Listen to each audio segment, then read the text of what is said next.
24 wakashinda 2 bila dhidi ya APR. Ibrahim Dumbia ameitenga, lakini wapi, wamekataa Polisi Kenya. Na wanaondoka sasa, hawa hapo Mafande. Wanachanja mbuga, imepigwa pasi pembeni ya kekewa Branson Tiai. Amemweka mtu chini, amekubali kukaa kitako Kibaila. Imetengwa pasi kwa Baraka, inapigwa cutback. Elvis Baranga Rupia anasema wamealikwa na wamealikika. Wamealikwa na wamekuja na zawadi, kama walivyofanya TP Englobe Mazembe mwaka 2021 kupitia Jean Baleke.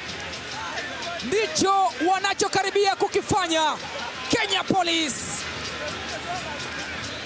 kwa Elvis Rupia. Huenda hajawahi kuwaumiza hivi akiwa amevaa jezi ya Singida Black Stars, lakini anachoma msumari wa moto katika nyoyo za wana Simba akiwa amevaa jezi ya Kenya Police. Elvis Baranga Rupia akiwafurahisha Polisi Kenya katika mwaliko ambao wamekuja na kadi ya VIP na wamekwenda na zawadi nzito kwa wekundu wa Msimbazi Simba katika uwanja Uhuru.